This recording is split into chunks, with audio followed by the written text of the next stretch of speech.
नमस्कार दोस्तों, स्वागत है आपका हमारे चैनल गुनाह या साजिश में। आज मैं आपके सामने फिर से एक नई कहानी लेकर आई हूँ। जैसा कि हम सबका एक सपना होता है, कुछ बनने की इच्छा होती है, कुछ महत्वाकांक्षाएं होती है। ये कहानी एक ऐसी इंसान की है जिसने अपनी मनचाही जिंदगी पाने के ख्वाहिश में कुछ ऐसा कदम उठा बैठा जिसकी हम कल्पना भी नहीं कर सकते। ये कहानी एक लड़के और एक लड़की के बीच के प्यार की है। दोनों ने एक दूसरे से बहुत प्यार किया और जैसा कि हम जानते हैं कि हर लव स्टोरी की एंडिंग हमेशा हैप्पी एंडिंग नहीं होती। ये कहानी कुछ ऐसी ही है। आज की ये कहानी मंजीत बसरा की है। मंजीत बसरा भारतीय मूल की एक निवासी थी जो कि भारत से वैंकूवर कनाडा आई थी और बहुत सारे सपनों के साथ आई थी।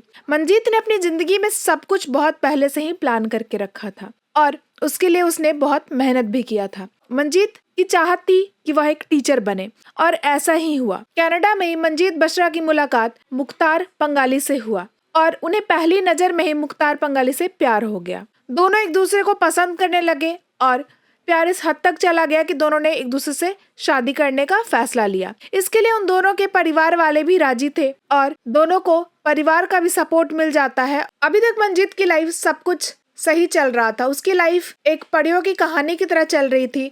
जो उसने चाहा अभी तक उसे सब मिल रहा था। उसे अपना मनचाहा करियर मिल गया था, अपना मनचाहा पति मिलने वाला था जिसने उसे प्यार किया। उसके लिए उसके घर वाले तैयार थे और वो उसे शादी भी करने वाली थी। पर जैसा कि हम जानते हैं कि हमें जो चाहिए होता है, जो हम चाहते हैं कि हमारे लाइफ में ऐसा हो, हमारी लाइफ ऐसी हो, हमारा ड्रीम पूरा हो, हमारे सारे सपने पूरे हो और ऊपर वालों को कुछ और ही मंजूर होता है। मंजीत के साथ भी कुछ ऐसा ही हुआ। अचानक होता यह है कि 16 अक्टूबर 2006 को मंजीत बसरा की गुमशुदगी की खबर सामने आती है और 5 दिन बाद उनकी लाश नदी के किनारे मिलती है, एक सुनसान इलाके में मिलती है। किसी को समझ में नहीं आता कि आखिर मंजीत से किसी की क्या दुश्मनी थी। अचानक मंजीत के साथ ये क्या हो गया। अच्छी खासी उसकी लाइफ चल रही थी, मंजीत प्रेग्नेंट भी थी और 4 महीने प्रेग्नेंट औरत से किसी की क्या दुश्मनी हो सकती है, किसी को ये कुछ समझ में नहीं आ रहा था। मंजीत के परिवार वालों के साथ उसके पति भी काफी परेशान थे। सब ये समझ नहीं पा रहे थे कि मंजीत से किसकी दुश्मनी थी, किसने मंजीत की हत्या की होगी।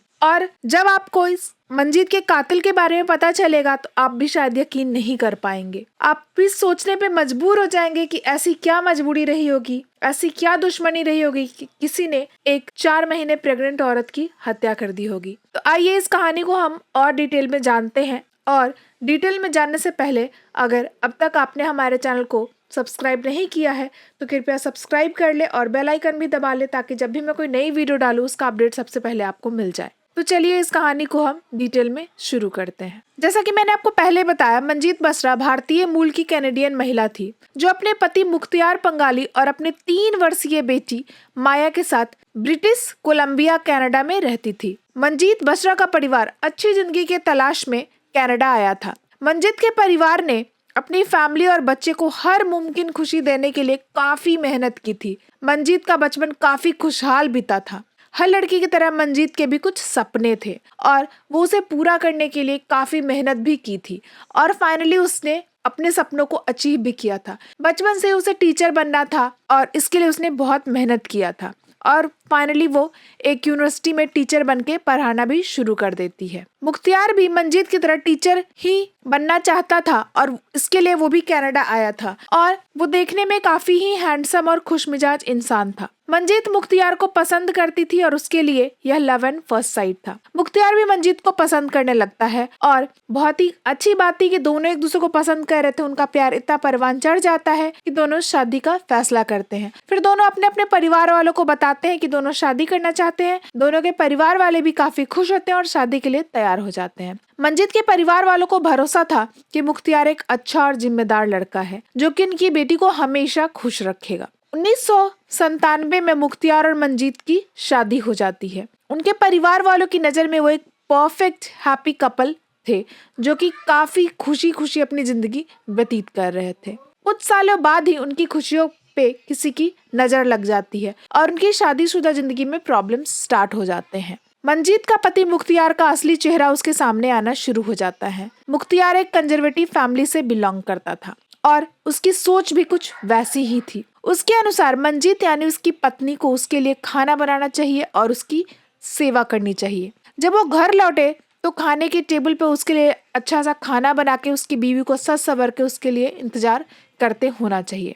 मंजीत मुख्तियार के इस बर्ताव से काफी परेशान थी। वो एक मजबूत इरादों वाली काफी मेहनती और एम्बिशियस लड़की थी। उसने अपने जीवन में सब कुछ प्लान करके रखा था और उसे पाने की भी कोशिश की थी और पाया भी था। उसने कभी ये नहीं सोचा था कि मुख्तियार का ख्याल कुछ ऐसा होगा। जब मंजीत ने अपनी शादीशुदा लाइफ में आई मुश्किलों के बारे में अपनी बहन और अपने दोस्तों को बताया तो सभी ने उसे ये कहा कि उसके रिश्ते की शुरुआती दिन है और हर शादी में कुछ न कुछ प्रॉब्लम्स होती है, थोड़े बहुत झगड़े होते हैं, समय के साथ साथ वो ठीक हो जाएंगे। उसे थोड़े पेशेंस रखने की जरूरत है, अपनी शादी को थोड़ा और मौका देने की जरूरत है, सब कुछ ठीक हो जाएगा। और सबने मंजीत को इस बात पे ज्यादा ध्यान देने के लिए नहीं कहा। मंजीत ने जिस तरह अपनी बाकी लाइफ की प्लानिंग की थी वैसे ही अपनी प्रेगनेंसी को लेकर भी उसने काफी प्लानिंग की थी। जैसा कि मैंने आपको पहले भी बताया, मंजीत ने अपनी पूरी लाइफ को बहुत ही सोच समझ के प्लान किया था। वैसे ही मंजीत ने अपनी शादी की प्लानिंग की थी और साथ ही साथ मंजीत ने अपनी प्रेगनेंसी की भी प्लानिंग की थी। मंजीत माँ बनना चाहती थी और उसका यह सपना भी पूरा हुआ। 2003 में मंजीत ने एक बेटी को जन्म दिया जिसका नाम उसने माया रखा। मंजीत काफी खुश थी, मुख्तियार भी खुश था और अब वह ज्यादा से ज्यादा समय माया के साथ ही बिताती थी। मुख्तियार भी अपनी बेटी से काफी प्यार करता था और अपनी बेटी का ध्यान भी रखता था। सभी लोग को ये लगने लगा था कि अब दोनों की शादी में आ रही मुश्किलें ठीक हो गई हैं और सब कुछ सही हो गया, वो दोनों काफी खुश हैं अब। लेकिन ये सब कुछ शुरुआत था। माया के जन्म के बाद मुख्तियार और भी ज्यादा पीने लगता है। वह रात तक ड्रिंक करता और बाहर रहता और जब घर आता तो ये उम्मीद लगाता कि उसकी बीवी उसका खाना बनाकर इंतजार कर रही हो। पर मंजीत जो प्रेगनेंसी के बाद खुद केयर और सहारा ढूंढ रही थी, वो अपने पति के इस बर्ताव से काफी टूट चुकी थी। मुख्तियार काफी लेट तक घर से बाहर रहता और सवाल पूछने पे उल्टा मंजीत से झगड़ा करता। मंजीत की मुश्किलें काफी बढ़ गई थी। मुख्तियार के बर्ताव से और भी ज्यादा वो दुखी रहने लगी थी और मुख्तियार का बर्ताव और भी ज्यादा खराब होने लगा था। ये सब देखने और होने के बाद मंजीत डिप्रेशन में चली गई। उसने जो भी ख्वाब देखे थे कि उसकी लाइफ बहुत ही हैप्पी होगी, उसकी मैरिड लाइफ काफी अच्छी होगी, सारे सपने उसे अपने आंखों के सामने टूटते हुए दिखाई दे रहे थे। वो सपने जो उसने बहुत ही सजो के देखे थे, सब सपनों का टूटकर बिखरता हुआ देखकर वो खुद को संभाल नहीं पा रही थी। उसे समझ नहीं आ रहा था कि वो क्या करे। उसे समझ आ चुका था कि चाहे कितनी भी वो मेहनत कर ले, ये शादी को वो नहीं संभाल पाएगी। और उसे ये भी लगने लगा था कि उसने कितनी बड़ी गलती कर दी है मुख्तियार से शादी करके। उसने कितनी बड़ी गलती कर दी है मुख्तियार के साथ शादी करके। उसे लग रहा था कि उसे मुख्तियार को ठीक से परखा नहीं, उस मुख्तियार के इरादों को समझ नहीं पाई। फिर भी वो मुख्तियार से बहुत प्यार करती थी और मुख्तियार को चाहती थी कि मुख्तियार समझे उसकी बातों को, उसकी परेशानियों को और मुख्तियार ठीक हो जाए, उनकी शादीशुदा जिंदगी ठीक हो जाए। मंजीत एक और बच्चा चाहती थी पर रोज के झगड़े के कारण उसे लगने लगा था कि अब ये मुमकिन नहीं हो पाएगा। पर कुछ ही समय बाद फिर से मंजीत को ये खुशी मिलती है और मंजीत को ये पता चलता है कि वो फिर से प्रेग्नेंट है और इस बात से मुख्तियार भी काफी खुश था। पहले तो मंजीत को लगा कि दूसरे बच्चे के आने से इस माहौल में परिवर्तन आएगा और फिर से उसकी लाइफ नॉर्मल हो जाएगी, उनके बीच के झगड़े बंद हो जाएंगे और उनके बीच प्यार शुरू हो जाएगा। जैसा कि मैंने आपको पहले बताया, उनके बीच काफी लड़ाइयाँ शुरू हो गई थी और उनका रिश्ता बिल्कुल टूटने के कगार पे था। मुख्तियार का बर्ताव अब काफी बदल चुका था। वो मंजीत को पहले की तरह प्यार करने लगा था, उसकी केयर भी करने लगा था। मंजीत भी अब काफी खुश रहने लगी थी। उसे लगा कि उसका खोया हुआ प्यार उसे वापस मिल चुका है और इसके परिवार वालों को लगने लगा कि मंजीत और मुख्तियार की गाड़ी फिर से पटरी पे आ चुकी है। पर उन्हें क्या पता था कि यह खुशी बस कुछ ही टाइम के लिए है, ज्यादा लंबी नहीं है और सामने आने वाला समय काफी बड़ा गम लेके आने वाला है। एक दिन होता ही है कि 18 अक्टूबर 2006 को मंजीत योगा क्लास के लिए निकलती है और इसके बाद वो शाम को घर वापस नहीं आती। अगले दिन मंजीत के पति मुख्तियार ने मंजीत के घर वालों को फोन किया और करके बताया कि कल रात से मंजीत घर नहीं आई है और उसे काम पे जाना है, माया को भी स्कूल जाना है, घर पे कोई नहीं है। मंजीत के घर वाले ने मंजीत की बहन को फोन किया और यह सब बताया। मंजीत के घर वाले ने मंजीत के सभी दोस्तों को भी फोन करके पूछा, पर वो किसी के घर पे नहीं गई थी। दरअसल जब भी मंजीत का झगड़ा मुख्तियार से होता, वह अक्सर किसी को भी बिना बताए घर से कहीं दूर किसी होटल में या किसी दोस्त के घर चली जाती थी, ताकि कुछ देर इन बातों से दूर रहे और इन बातों के बारे में सोच सके, सुकून की चंद सांसें ले सके। सभी लोगों को लगा कि शायद फिर से कुछ ऐसा ही हुआ होगा और मंजीत वापस आ जाएगी, पर इस बार वो अपनी बेटी माया को अकेले छोड़ के गई थी, जो कि कभी ऐसा नहीं हुआ था। वो जब भी जाती अपनी बेटी को अपने साथ लेके जाती। सभी को अब लग रहा था कि शायद कुछ गड़बड़ है। मंजीत कभी भी अपनी बच्ची को इतनी देर अकेले नहीं छोड़ती। और आखिर 26 घंटे के बाद मुख्तियार ने मंजीत की मिसिंग रिपोर्ट दर्ज कराई। मुख्तियार ने हॉस्पिटल में भी फोन किया ताकि कहीं मंजीत का कोई एक्सीडेंट तो नहीं हो गया है। वो हर अपने पहचान वालों को फोन करके मंजीत के बारे में जानने की कोशिश करने लगा,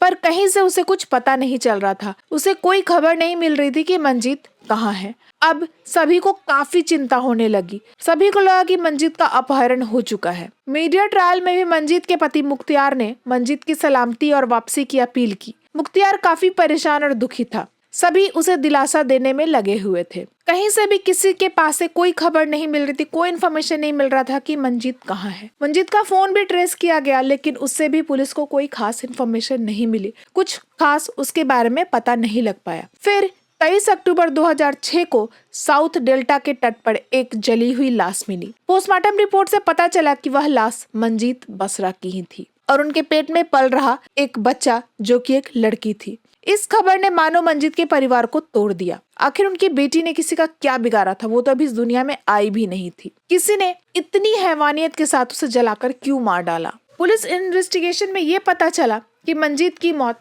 जलने से नहीं बल्कि गला घोटकर मारने से हुई है। मंजीत की कार भी कुछ दूर ही पे पार्क मिली और इन्वेस्टिगेशन से ये पता चला कि कार को ना तो जबरदस्ती खोला गया है, ना कि कार में किसी की साथ झड़प के कोई निशान मिले। फिर आखिर वो कौन था जिसने मंजीत की हत्या की? अब पुलिस का शक मंजीत के परिवार वालों पर था। अब पुलिस ने मंजीत का बैकग्राउंड चेक किया और वहां से भी पुलिस को कुछ नहीं मिला। किसी से मंजीत की कोई दुश्मनी नहीं थी। तब एक बार फिर से पुलिस ने मंजीत के पति मुख्तियार से पूछताछ करने की सोची। पूछताछ के दौरान यह बात सामने आई कि मंजीत पिछले 1 साल से अपने कॉलेज के फ्रेंड टोनी के साथ रेगुलर कांटेक्ट में थी। उससे देर समय तक वो बातें किया करती थी और कभी कभी डिनर पे भी जाया करती थी।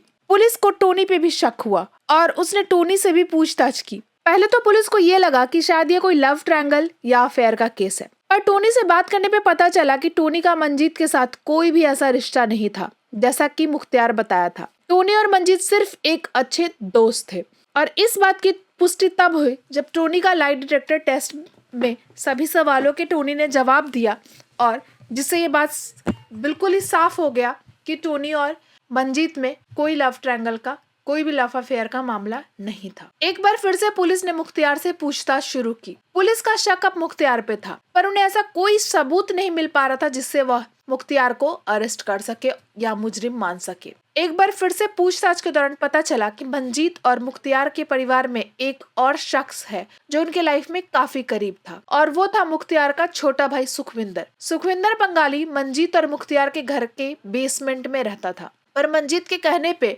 मुख्तियार ने सुखविंदर को घर से निकाल दिया था। दरअसल सुखविंदर ही वजह थी जिसकी वजह से मुख्तियार को ड्रिंकिंग की लत लगी थी। वो मुख्तियार को देर रात तक पार्टी में और शराब के लिए मना के ले जाता और साथ ही साथ शराब पीता। सुखविंदर के कारण मुख्तियार की शराब पीने की आदत और भी ज्यादा खराब होती चली गई थी। यह सब देख के मंजीत को बिल्कुल भी अच्छा नहीं लगा और उसने मुख्तियार से बोला कि या तो सुरिंदर को चुने या तो उसको चुने। इसमें मुख्तियार ने मंजीत को चुना और सुखविंदर को घर से निकाल दिया। पुलिस का शक सुखविंदर पे था, पर सुखविंदर के खिलाफ पुलिस के पास कोई सबूत नहीं मिले। जिस रात मंजीत गायब हुई थी उस रात सुखविंदर अपने दोस्तों के साथ था, जिसका सबूत भी उसने पुलिस को दे दिया था। फिर से एक बार पुलिस का शक मुख्तियार पे था। मंजीत ने उसके भाई को उसके घर से निकालकर उसके ईगो और मर्दानगी को हर्ट किया था, जिसके कारण मुख्तियार के मन में मंजीत के लिए नफरत पनपने लगी थी। उसकी परफेक्ट शादीशुदा लाइफ सबके सामने आ चुका था। सबको पता चल चुका था कि मुख्तियार और मंजीत का रिश्ता सिर्फ ऊपर ऊपर से देखने में अच्छा लगता था, जबकि उनका रिश्ता बिल्कुल ही टूटने के कगार पे था, या ऐसा कहें कि बिल्कुल ही टूट चुका था। फिर भी ये कोई पुख्ता सबूत नहीं था जिसके बेसिस पे ये कहा जा सके कि मुजरिम मुख्तियार ही था। ऊपर से मंजीत के परिवार वालों और दोस्तों को भी मुख्तियार पर काफी भरोसा था और उनके अकॉर्डिंग मुख्तियार एक बहुत बड़े दुख को झेल रहा था। उसकी वाइफ की मृत्यु हो चुकी थी। ऐसे में पुलिस को एक भी लीड नहीं मिल पा रही थी। तब एक बार फिर से पुलिस ने सभी सबूतों को जांच करनी दोबारा से शुरू की। इन्वेस्टिगेशन में पता चला कि कार सीट काफी पीछे की तरफ की गई है। ऐसा लग रहा था कि कोई 6 फीट का लंबा इंसान उस पे बैठा हो, जबकि अगर मंजीत खुद ये गाड़ी चलाकर जाती तो कार सीट इतनी पीछे नहीं होती। और दूसरी बात ये कि मुख्तियार ने जो मंजीत के योगा क्लास की लोकेशन बताई थी, गाड़ी ठीक उसी के अपोजिट डायरेक्शन में खड़ा था, लेकिन वहां से मंजीत के योगा क्लास लगभग 25 किलोमीटर दूर था। ये सोचने वाली बात है कि अगर मंजीत को योगा क्लास जाना होता तो क्लास के पास वो गाड़ी पार्क करती, ना कि क्लास से 25 किलोमीटर दूर। उसने मुख्तियार के फोन की लोकेशन और कॉल्स की भी छानबीन की तो पता चला कि मुख्तियार के पास मंजीत का ही सेल फोन है, जिसे वो अपने सिम डालकर चला रहा था। यानी इस रात मंजीत घर वापस आई थी और मुख्तियार से मिली थी, इसलिए मुख्तियार के पास मंजीत का सेल फोन था। अब तक मुख्तियार ने जो बयान दिए थे वह सब झूठ साबित हो रहा था और आखिरकार पुलिस के हाथ एक बहुत बड़ा पुख्ता सबूत मिला। उन्हें सीसीटीवी कैमरा में मुख्तियार को अपने घर के पास वाले गैस स्टेशन से पुराना न्यूज़पेपर और लाइटर खरीदते हुए भी देखा था। मुख्तियार सिगरेट नहीं पीता और आखिर वो एक पुराना न्यूज़पेपर क्यों ले रहा था। पुलिस ने तुरंत एक्शन लिया और 6 महीने बाद 12 मार्च 2006 को पुलिस ने मुख्तियार पंगाली को मंजीत बसरा के मर्डर केस में गिरफ्तार कर लिया। पहले तो मुख्तियार ने इस दावे को पूरी तरह से गलत बताते हुए खुद को निर्दोष बताया, पर पुलिस इन्वेस्टिगेशन में जो सच सामने आया और उसे सुनने के बाद मुख्तियार ने अपना जुल्म कबूल कर लिया। अब कातिल सामने था, पर सवाल अभी भी बाकी था, आखिर ऐसा क्या हुआ था उस 16 अक्टूबर की रात को जिसकी वजह से एक इंसान ने अपनी प्रेग्नेंट वाइफ को जलाकर मार दिया और मारते टाइम उस टाइम में 3 साल की मासूम बच्ची के बारे में भी नहीं सोचा। मुख्तियार ने बताया कि मंजीत के योगा क्लास के बाद उसे वो घर लेकर आया और फिर घर आने के बाद मंजीत और मुख्तियार के बीच झगड़ा हुआ और गुस्से में मुख्तियार ने मंजीत को गला घोंटकर उसे मार डाला। फिर उसकी लाश को साउथ डेल्टा पोर्ट के पास ले जाकर जला दिया ताकि कोई सबूत पुलिस को ना मिले। मार्च 2011 को मीडिया के बयान के अनुसार हत्या की कोई भी ठोस वजह सामने नहीं आई थी, पर इन्वेस्टिगेशन के दौरान मुख्तियार ने इस अपराध को अंजाम देने की वजह बताई, जिस वजह को सुनकर आप भी यकीन नहीं कर पाएंगे, हैरान रह जाएंगे। मुख्तियार ने बताया कि उनके मन में अपनी बीवी मंजीत बसरा के लिए काफी घृणा और नकारात्मक भाव आ चुके थे। मुख्तियार के अकॉर्डिंग मंजीत से वो काफी नफरत करने लगा था। यह सुनकर मंजीत और मुख्तियार के परिवार वाले और दोस्तों को बड़ी हैरानी हुई, जैसे वह एक परफेक्ट कपल मानते थे और जिस मुख्तियार को अभी तक उसके पत्नी के चले जाने का काफी दुख का दिलासा वो दे रहे थे, वही कातिल निकला। उन्हें भी यकीन करना मुश्किल हो रहा था। मुख्तियार की आंखों में उन्हें मंजीत के लिए प्यार दिखता था। आखिर कैसे वो अपनी पत्नी से इतना नफरत और घृणा कर सकता है कि उसने उसे मारते वक्त ये भी नहीं सोचा कि वो प्रेग्नेंट है और उसी के 3 वर्ष के बच्चे की माँ है। नवंबर 2010 में मुख्तियार को मंजीत बसरा के मर्डर केस का दोषी घोषित किया गया और मुख्तियार की गिरफ्तारी कर ली गई। मुख्तियार के परिवार ने कोर्ट केस में लड़ाई की और आखिर माया की फुल कस्टडी मंजीत के बहन जैस्मिन को मिली। जैस्मिन ने मीडिया हाउस के साथ हुए बातचीत के दौरान बताया कि कोर्ट ट्रायल के दौरान मुख्तियार को अपने सामने खड़ा देखने की भी उसकी इच्छा नहीं थी। उसे बहुत ही बुरा लग रहा था, उसे घिन आ रही थी कि जिसने उसकी बहन के साथ ऐसा किया है उसका चेहरा उसे हर बार देखने को मिल रहा है। फरवरी 2011 को मुख्तियार को लाइफ सेंटेंस यानी उम्र कैद की सजा सुनाई गई। तो जैसा कि मैंने आपको कहानी के शुरू में ही बताया था कि हर लव स्टोरी की एंडिंग हैप्पी एंडिंग नहीं होती। इस कहानी में भी कुछ ऐसा ही हुआ। किसी ने ऐसा नहीं सोचा था, मंजीत ने भी कभी ऐसा नहीं सोचा था कि जिससे वो अपना लाइफ पार्टनर चुन रही है, जिससे वो शादी करने वाली है, उसके मन में उसके लिए इतनी घृणा आ जाएगी, इतनी नफरत आ जाएगी कि वो एक दिन उसी का कातिल बन जाएगा। इसी के साथ ये कहानी यहीं पे समाप्त होती है। अगर आपने हमारा वीडियो यहाँ तक देखा है और अगर आपको हमारा काम पसंद आ रहा है तो कृपया वीडियो को सब्सक्राइब करें, लाइक करें और सभी के साथ शेयर करें। मैं आपको फिर मिलूंगी अगली कहानी में, तब तक के लिए धन्यवाद।